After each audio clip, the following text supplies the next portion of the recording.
अस्सलाम वालेकुम everyone, it's Javed Munawwar. आज का टॉपिक जो हमने चूज किया है that's a concept of vectors. देखिए बेटा, वेक्टर जो होता है ये एक इंपॉर्टेंट कंसेप्ट होता है फिजिक्स में, और इसको क्लास 11th पोर्शन में इसको ऐड किया गया है। There are some concepts in physics जिनको हम फंडामेंटल कंसेप्ट्स कहते हैं, यानी इनके बिना फिजिक्स अधूरी है। और इन्हीं कंसेप्ट्स में हमारा एक कंसेप्ट है that's a concept of vectors. अगर हम वेक्टर की डेफिनेशन देख लेंगे बेटा, वेक्टर क्या होता है? एक फिजिकल क्वांटिटी होती है जिसका मैग्नीट्यूड भी होता है और डायरेक्शन भी होती है। So before we proceed the concept of vectors, यहां पे जिम्नी मुझे एक टर्म बोलनी पड़ेगी, फिजिकल क्वांटिटी क्या होती है। क्योंकि वेक्टर जो होता है ये एप्लीकेबल तब होता है जब हमारे पास एक फिजिकल क्वांटिटी होती है। देखिए बेटा, हमारे पास इससे पहले आपने पढ़ा होगा the concept of units and dimensions. उस यूनिट्स एंड डायमेंशंस में आपने पढ़े होंगे कंसेप्ट ऑफ फंडामेंटल यूनिट्स। यानी फंडामेंटल यूनिट्स वो यूनिट्स होते हैं जो बुनियादी होते हैं, यानी जिनसे सारा जो है सारा मेजरमेंट और यूनिट्स वो उस पर डिपेंडेंट होता है। अब फंडामेंटल फिजिकल क्वांटिटी क्या है? हमारे पास दुनिया में बहुत सारी क्वांटिटी है। फॉर एग्जांपल मेरे पास एक बॉक्स है, जैसे बॉक्स, ये भी एक क्वांटिटी है। जिस गाड़ी में बैठा हूं ये भी एक क्वांटिटी है। कोई वो क्वांटिटी जिसको हम फिजिकली मेजर कर सकते हैं। अगर मेरे पास एक डब्बा है, for example this is a box in my hand, I will measure the length of box, I will measure the height of box, I will measure the width of box. यानी कहने का मतलब यही है कि अगर मैं इसको एक्सप्रेस कर सकूं in terms of fundamental units. Fundamental units क्या क्या हमारे पास बेटा? लेंथ है, मास है, टाइम है। अगर मेरे पास कोई फिजिकल क्वांटिटी है उसको मैं मेजर कर सकता हूं in terms of fundamental quantities, तब मैं कहता हूं कि ये एक फिजिकल क्वांटिटी है। मेरे पास फॉर एग्जांपल जिस गाड़ी में मैं बैठा हूं, ये गाड़ी है, ये क्वांटिटी है, फिजिकल क्वांटिटी है। क्या मैं इस गाड़ी का लेंथ मेजर कर सकता हूं वया मेजरिंग डिवाइस? यस। क्या मैं इसकी हाइट को मेजर कर सकता हूं? ऑब्वियसली। क्या मैं इसकी विड्थ को मेजर कर सकता हूं? Sure. So it's a fundamental quantity. It's a physical quantity.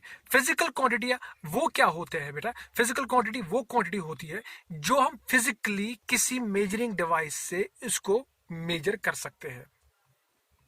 या मेरे पास एक फॉर एग्जांपल एक सर्कुलर ग्लास है मेरे पास, sorry circular, I can say it's a quantity, circular quantity. क्या मैं इस सर्कुलर क्वांटिटी का एरिया मेजर कर सकता हूं? Yes, of course. In terms हमारे पास फिजिक्स में वर्नर क्लिपर होता है that's used to find the area as well as length and dimensions of spherical bodies. अब याद शॉर्ट में रख लीजिएगा कि जो कोई क्वांटिटी हम फिजिकली मेजर कर सकते हैं उसको हम बेटा फिजिकल क्वांटिटी कह सकते हैं।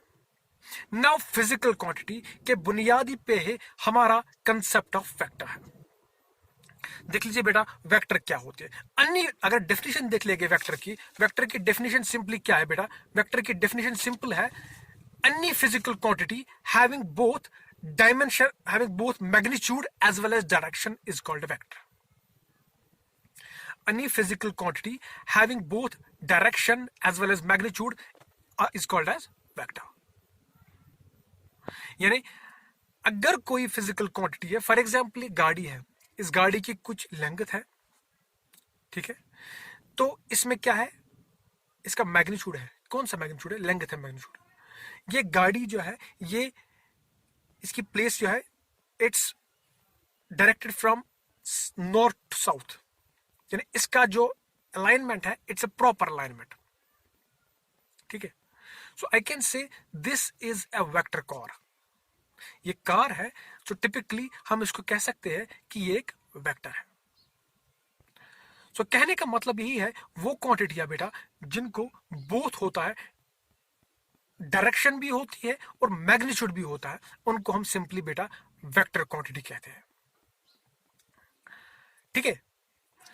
सो अगर ये गाड़ी फॉर एग्जांपल, अब मैंने बोला कि ये फिजिकल क्वांटिटी है। फिजिकल क्वांटिटी क्यों है? क्योंकि हम इसके वेरियस जो डायमेंशंस है वो फिजिकली हम मेजर कर सकते हैं। That's why it's a physical quantity. Now, why it's a vector quantity? Because it's having both magnitude as well as a specific direction. Specific direction क्यों है? क्योंकि ये जो गाड़ी है, it's located at towards a particular direction. ये जो car है, ये कार जो है, इसका एक particular alignment है.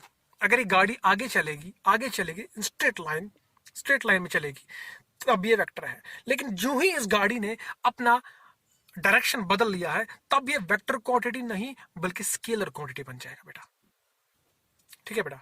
सो वेक्टर क्वांटिटी क्या होते हैं? सिंपली वेक्टर क्वांटिटी वो क्वांटिटी होता है जिनका क्या होता है बेटा, मैग्नीट्यूड भी होता है और डायमेंशन भी होता है.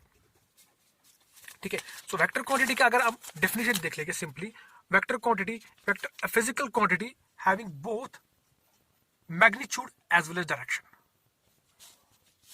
Now on the basis of, अगर हम इसकी रिप्रेजेंटेशन देख लेंगे, अगर हम फॉर एग्जांपल, क्योंकि हमारे पास फिजिकल क्वांटिटी बहुत सारी है, मेरे पास ये डब्बा भी है, इट्स अ फिजिकल क्वांटिटी, मेरे पास जिस गाड़ी में भी खड़ा हूं ये भी एक फिजिकल क्वांटिटी है. सो अगर हमें किसी फिजिकल क्वांटिटी को मैथमेटिकली एक्सप्रेस करना है, यानी कि किसी भी वेक्टर को, अब जिसका मैग्नीट्यूड भी होगा, डायरेक्शन भी होगा, अगर इस क्वांटिटी को हम तोड़ मोड़ के किसी कागज पे बना लेंगे, तो हम इसको सिंबॉलिकली वेक्टर को ऐसे रिप्रेजेंट कर लेते बाय एरो दिस. इस एरो के बेटा क्या होता है? इस एरो के दो हिस्से होते हैं. ठीक है. Head and tail. This is one part of arrow, this is another part of arrow. So arrow के दो हिस्से होते हैं बेटा. एक होता है हेड, दूसरा होता है tail. So representation of vector जो होता है, ये symbolically represented by an arrow. So arrow के क्या होता है? सो this arrow signifies this, that any quantity is a vector quantity. This signifies that any quantity is a vector quantity. Now इस vector quantity के बेटा दो डायरेक्शंस होती है. पहले वाले डायरेक्शन जहां पे एरो होता है, इसको हेड कहते हैं. दूसरा क्या होता है? टेल होता है. नाउ इस वेक्टर्स के बेटा हमारे पास बहुत सारे टाइप्स है. There are different types of vectors. ठीक, there are different types of vectors. पहला टाइप कौन सा है? पहला टाइप ये है कोलिनियर वेक्टर. Collinear vector. अगर मेरे पास फॉर एग्जांपल एक गाड़ी एक ही लाइन में फॉल, बहुत सारी गाड़ियां होती है, फॉर दिस कार. अब ये मैंने टिपिकली एग्जांपल ली किसके वेक्टर की, क्योंकि इसका बोथ मैग्नीट्यूड भी है, डायरेक्शन भी है. अगर मैं इस गाड़ी के हेड जो है आगे, अब बैक इसका बनेगा, जो इसका पीछे वाला साइड उसको बैक कहेगी. अगर उस बैक साइड के पीछे में दूसरी वाली गाड़ी लगा लूंगा इन अ स्ट्रेट लाइन, आपको समझ आ रहा है? यानी इस गाड़ी के बैक से हमें दूसरी गाड़ी लगानी है, यानी उसका फ्रंट और इसका बैक कोइंसाइड हो जाएगा. कहने का मतलब यही है, वो वेक्टर्स जिनका हेड और टेल क्या होता है? कोइंसाइड होता है. आपको समझ आ रहा है बेटा? मैंने दो गाड़ियां रखी है बैक टू बैक, वर्टिकली रखी है, मैंने दो गाड़ियां बैक टू बैक रखी है. Are you getting me? मैंने दो गाड़ियां रखी है, यानी इस गाड़ी का बैक और उस गाड़ी का फ्रंट. और in other words I can say if the head of one vector coincides with the tail of another vector, तब हम कह सकते हैं बेटा दो वेक्टर्स जो होते हैं वो क्या होते हैं? कोलिनियर वेक्टर्स होते हैं. ठीक है बेटा, कोलिनियर वेक्टर्स होते हैं. Now दूसरा, the first type of vector is collinear vectors, यानी vector that lie on a straight line, or I can say array of vectors is called as simply collinear vectors.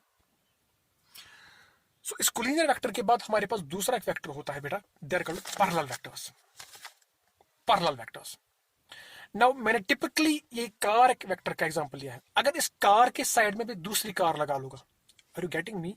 जिस गाड़ी में खड़ा हूं, इस गाड़ी के साइड में मैंने क्या लगाई? दूसरी गाड़ी लगाई है. This is a one vector. और ये कार जो है जिसमें खड़ा हूं, इसमें एक वेक्टर है, दिस इज वन वेक्टर. इस गाड़ी के साइड में मैंने एक दूसरी कार साइड में लगा ली है, parallel. Are you getting me? Parallel मैंने रखा ली है, यानी उसका हेड और इसका हेड, उसका बैक और इसका बैक, उस गाड़ी का हेड, इस गाड़ी का हेड, उस गाड़ी का बैक, इस गाड़ी का बैक.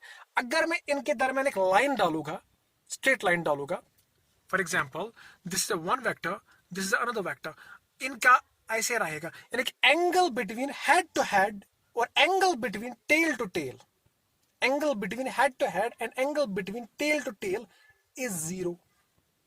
यानी दो वेक्टर्स कब होते हैं बेटा, अगर मैं दो वेक्टर्स को आपस में पैरेलल रखूं in that way that the angle between head to head and angle between tail to tail is 0 degree, तब ये वेक्टर्स बेटा पैरेलल वेक्टर्स कहलाते हैं. Parallel example, two cars placed parallel. ठीक है. तीसरा क्या होता है बेटा, तीसरा होता है अभी हमने टाइप्स ऑफ वेक्टर्स पढ़े. पहला कौन सा पढ़ लिया हमने बेटा, कोलिनियर वेक्टर. दूसरा हमने पढ़ लिया पैरेलल वेक्टर. अब तीसरा टाइप ऑफ वेक्टर कौन सा है, anti parallel vector. Anti parallel, parallel का अपोजिट. क्योंकि अब हमने दो गाड़ियां फिर से रखी है पैरेलल में, दो गाड़ियां फिर से रखी है पैरेलल में, लेकिन इसका हेड जो है यहां to cars are again put in same fashion, in parallel fashion. लेकिन जो अपोजिट वाली गाड़ी है उसका ओरिएंटेशन उल्टा है. कहने का मतलब यही है कि इस गाड़ी का हेड यहां पे है, लेकिन उस गाड़ी का हेड जो है वो जो साइड में पड़ी है उसका टेल वहां पे यानी बैक साइड पड़ा है. तो कहने का मतलब यही है, अगर मेरे पास एक वेक्टर ऐसा है, अगर मेरे पास एक वेक्टर ऐसा है, दूसरा वेक्टर इसके साइड में होगा तो पैरेलल होगा. लेकिन अगर ये वेक्टर ऐसा होगा, यानी मेरे पास एक गाड़ी ऐसी है तो मैंने दूसरी गाड़ी ऐसी लगाई है, साइड में लगाई है, तब हेड और टेल के दरमियान कितना एंगल बनेगा बेटा, दिस 180 डिग्री शिफ्ट हो जाएगा. सो कहने का मतलब यही है, अगर दो वेक्टर क्या होता है बेटा, सिंपली फिजिकल क्वांटिटी होती है that has both magnitude as well as direction. यानी अगर कोई फिजिकल क्वांटिटी को हम एंटी पैरेलल में रखेंगे ताकि इनके दरमियान, हेड और टेल के दरमियान जो एंगल होगा बेटा वो कितना होगा, 180 डिग्री होगा. एग्जाम्पल, मैंने दो गाड़ियां रखी है पैरेलल में रखी, एंटी पैरेलल फैशन में रखी है, such that head of one car is simultaneously on side of back of another car. और अगर दो वेक्टर्स के दरमियान this is one vector, this is one car and this another car, अगर इनके दरमियान मैंने ये है, अगर यहाँ पे एक लाइन ड्रा कर लूंगा बेटा तो इनके दरमियान एंगल 0 बनेगा. लेकिन एंटी पैरेलल में क्या होगा, एक यहाँ होगा, दूसरा इस साइड होगा, तो तब इस हेड और टेल के दरमियान 180 डिग्री शिफ्ट हो जाएगा.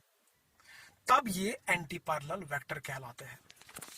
I hope you have get something. Anti parallel vector. Anti parallel vector के बाद हमारे पास एक और सिंपल कांसेप्ट आता है, that's a concept of unit vector. कोई फिजिकल क्वांटिटी जिसका बोथ डायरेक्शन भी होगा, मैग्नीट्यूड भी होगा, लेकिन इसका मैग्नीट्यूड और डायरेक्शन तो किसी पर्टिकुलर डायरेक्शन में होगी, लेकिन इसका मैग्नीट्यूड चाहे लेंथ होगी, ब्रेडथ होगी या विड्थ होगी, ये खाली वन होगी. One, it may be 1 centimetre, it may be 1 metre, और इट मे बी 1 सेंटीमीटर और something. Any vector having the dimension magnitude of unit length is called as unit vectors. So, अब हमने 3 किस्म के वेक्टर्स पढ़े बेटा. कौन कौन सा वेक्टर पढ़ा है बेटा? पहला पढ़ा है कोलिनियर वेक्टर एक ही लाइन में फॉल कर लेते हैं. दूसरा हमने पैरेलल वेक्टर पढ़ लिया. तीसरा हमने एंटी पैरेलल वेक्टर पढ़ लिया. चौथा हमने क्या पढ़ लिया बेटा, यूनिट वेक्टर. और पांचवा जो है that's a concept of coinitial vectors. यानी कोइनिशियल वेक्टर्स को समझे कि दो गाड़ियां जो है, फॉर एग्जांपल एक गाड़ी जिस पॉइंट पे मैं खड़ा हूं, इसी पॉइंट से दूसरी एक गाड़ी इस साइड, मेरी गाड़ी इस साइड से निकलेगी तो दूसरी गाड़ी उस साइड से निकलेगी, बट फ्रॉम दिस पॉइंट. यानी कि दो वेक्टर्स जिनका ओरिजिन एक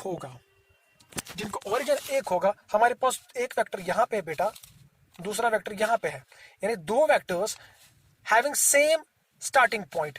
एग्जाम्पल मैं यही दूंगा कि two cars start at point A. एक वेक्टर यहां से निकलेगा, दूसरा वेक्टर यहां से निकलेगा, लेकिन निकले कहां से बेटा, एक ही पॉइंट से निकले. तब इन वेक्टर्स को हम कोइनिशियल वेक्टर्स कहते हैं. I hope you have got something idea about the vectors. Thank you very much.